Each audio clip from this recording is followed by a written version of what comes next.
Hello সবাইকে welcome to WBPSC বালা। তো তোমাদের কাছে আজকে একটা ছোট্ট ভিডিও নিয়ে এলাম, যেখানে আমরা আপার প্রাইমারির বিশেষ করে যারা আর্টস গ্রুপের স্টুডেন্ট, যারা সোশ্যাল স্টাডিজ স্টুডেন্ট, তাদের জন্য এই ভিডিওটা। তো আমি আজকের এই সেশনে তোমাদের মার্কস ডিস্ট্রিবিউশনটা বা তোমাদের কি কি সাবজেক্ট পড়তে হবে, বিশেষ করে যারা আর্টসের স্টুডেন্ট, তো আমি সেই জিনিসটা তোমাদেরকে আজকে দেখাবো একটা ছোট্ট ভিডিওর মাধ্যমে। এটা আমাদের প্রচেষ্টা যাতে তোমরা অনেকেই আপার প্রাইমারি যারা আর্টস গ্রুপের রয়েছে তারা অনেকেই বিভ্রান্ত হয়ে আছো যে সিলেবাস কি আছে বা প্রশ্ন উত্তর কিভাবে, মার্কস ডিস্ট্রিবিউশন কিভাবে আছে। তো তোমাদেরকে আজকে আমি এই জিনিসটা তোমাদেরকে আমি দেখাবো। তাহলে আমি প্রথমেই তোমাদেরকে আগে মার্কস ডিস্ট্রিবিউশনটা দেখাই। এটা হচ্ছে যারা আর্টসের স্টুডেন্ট, যারা আমার গ্র্যাজুয়েশনের স্টুডেন্ট, তাদের জন্য এই ভাগটা রয়েছে।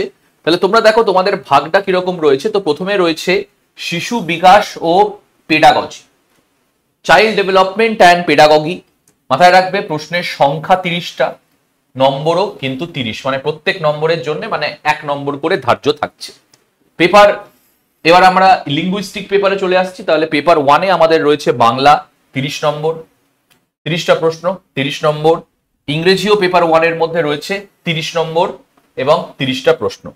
এবং সমাজ বিজ্ঞান বা যেটা আমরা ইংলিশে যদি আমরা দেখি তাহলে এটাকে আমরা সোশ্যাল স্টাডিজ বলবো। আচ্ছা, এই সোশ্যাল স্টাডিজ আবার দেখো এখানে রয়েছে 60 নম্বর, 60টা প্রশ্ন 60 নম্বর। এই 60 নম্বরকেও আমরা দুভাগে ভাগ করতে পারি, 40 প্লাস 20। এই 40 প্লাস 20তেও কিন্তু আমরা এটাকে 60 নম্বরে কিন্তু ভাগ করতে পারি। 40 হচ্ছে তোমাদের সোশ্যাল সায়েন্সের history, geography, social and political life, এবং 20 নম্বর হচ্ছে আরো কিন্তু পেডাগজি। টোটাল 150 নম্বর টোটাল, মোট হচ্ছে তোমাদের 90 মিনিট, এবং এখানে কিন্তু কোনো নেগেটিভ মার্কিং নেই।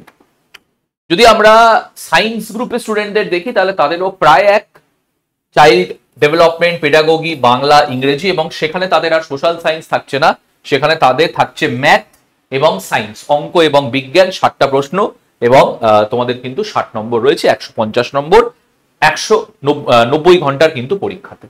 এবার আমরা যদি চলে আসছি যে সোশ্যাল স্টাডি যারা পড়বে, মানে আর্টস গ্রুপে যারা রয়েছে, তো তাদের সিলেবাসটা কি হবে। তো দেখো আমি এখানে সিলেবাসটা তোমাদেরকে দিয়ে দিয়েছি। এখানে বাংলাতেও আমি সিলেবাস দিয়েছি এবং বাংলাতেও দিয়েছি এবং আমি ইংলিশেও দিয়েছি। আমি ভিডিওর যাতে সবাই পড়তে পারে এজন্য আমি ইংলিশেই তোমাদেরকে বলছি। একবার দেখে নিই আমরা সিলেবাসটা। তো তোমাদের এটা হচ্ছে হিস্ট্রি সিলেবাস, 60টা কোশ্চেন, 40টা কোশ্চেন তোমাদের দেবে, 40টা প্রশ্ন তোমাদের থাকবে হিস্ট্রি, জিওগ্রাফি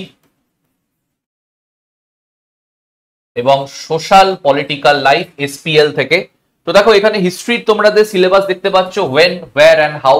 ঠিক আছে, প্রথম দিকের যে সমাজ ব্যবস্থা তার কথা বলেছে, প্রথম কৃষকদের ব্যবস্থা, প্রথম রাজ্য, আর্লি স্টেট, নতুন আইডিয়া, প্রথম এম্পায়ার সাম্রাজ্য, ডিস্টেন্ট ল্যান্ড মানে অন্য ভূমির সাথে কি কন্ট্যাক্টে এসছে সবাই, রাজনৈতিক ভাবে ডেভেলপমেন্ট কিভাবে হয়েছে ভারতের, কালচার অ্যান্ড সায়েন্স, বিভিন্ন রাজা এবং রাজাদের সাম্রাজ্য, দিল্লি সালতানেট, আর্কিটেকচার অফ ইন্ডিয়া, সাম্রাজ্য কিভাবে তৈরি হয়, সামাজিক পরিবর্তন, রিজিওনাল যে কালচারগুলো রয়েছে, কোম্পানির এস্টাবলিশমেন্ট, কোম্পানি যে তৈরি করা হয়েছে, rural life and society, colonialism, এই ব্রিটিশ শাসন বা অধিবেশনগুলোকে বলা হয়, 1857-এর সিপয় রিভোল্ট, মহিলা এবং সেখানে তাদের যে পরিবর্তন এসছে বা তাদের যে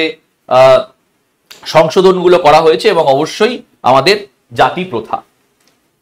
এবার যদি আমি চলে আসি, আচ্ছা আরো রয়েছে এখানে দেখতে পারো তোমরা, ন্যাশনাল মুভমেন্টও আমাদের রয়েছে এবং ইন্ডিয়া আফটার ইন্ডিপেন্ডেন্স রয়েছে। তার মানে, এবং আমি ভালো করে তোমাদের যে 2016 সালের যে পেপারটা যখন চেক করলাম তখন কিন্তু আমি দেখলাম এই হিস্ট্রি, জিওগ্রাফি, পলিটির মধ্যে বেশিরভাগ, যদি আমি হিস্ট্রি, জিওগ্রাফি, সোশ্যাল পলিটিক্যাল লাইফের যদি 100%-এর মধ্যে ভাগ করি তাহলে আমি কিন্তু দেখলাম 60% তোমাদের হিস্ট্রি থেকে এসছে। এবং তোমরা হিস্ট্রির সিলেবাসটা কিন্তু দেখেই বুঝতে পারছো যে এত বড় কিন্তু তোমাদের একটা সিলেবাস আছে, যেখানে হিস্ট্রির প্রত্যেকটা টপিক কিন্তু কভার করা আছে।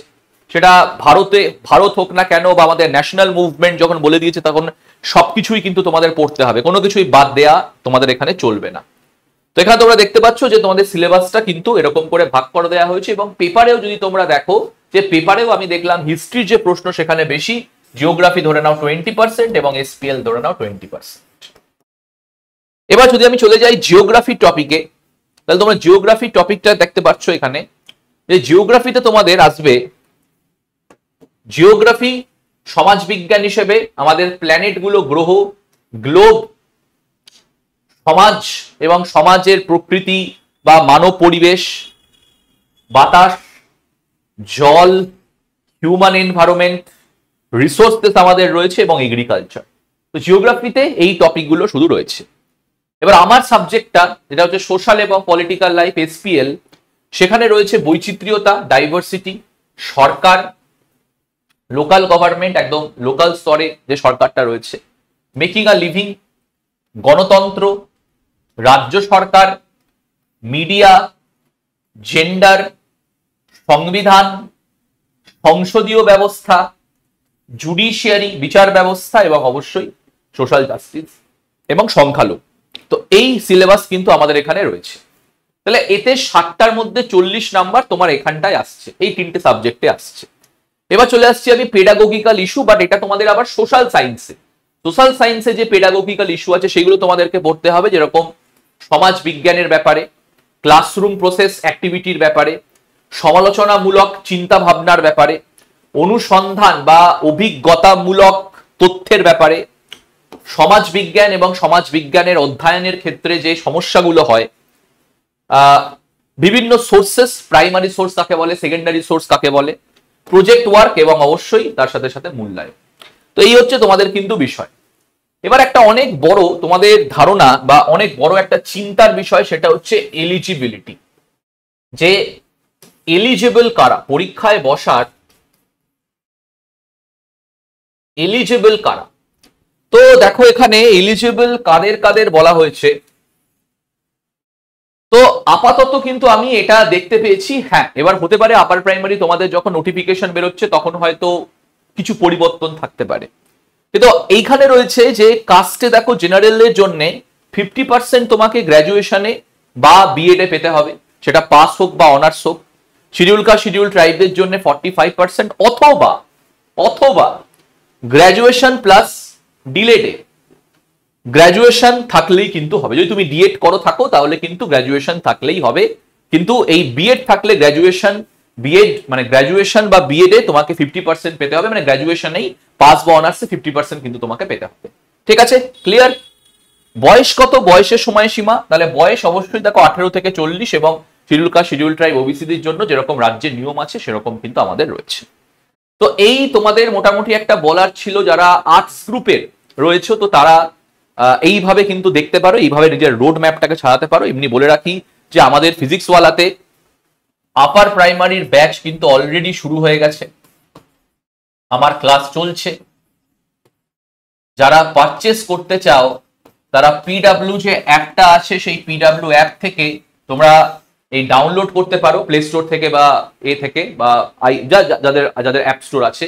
পরবর্তীকালে তোমরা এই অ্যাপ থেকে আমাদের যে ব্যাচ রয়েছে সেই ব্যাচ তোমরা কিন্তু নিতে পারো। ঠিক আছে, আমাদের একটা ওরিয়েন্টেশন সেশনও করা আছে, যারা পারবে না তারা অবশ্যই ওরিয়েন্টেশন সেশনটাকে দেখবে, তাহলেই কিন্তু তোমাদের যে ডাউট সেটা দূর হবে। ঠিক আছে, একটা ছোট্ট ইনফরমেশন দেওয়ার ছিল, এই জন্যই তোমাদের কাছে এলাম। তো এই পর্যন্তই আমি রাখছি, পরবর্তী এরকম অন্য আরো ইনফরমেশন জানতে এই WBPSC বালা চ্যানেলটাকে সাবস্ক্রাইব করে দাও। সবাইকে থ্যাংক ইউ, ধন্যবাদ।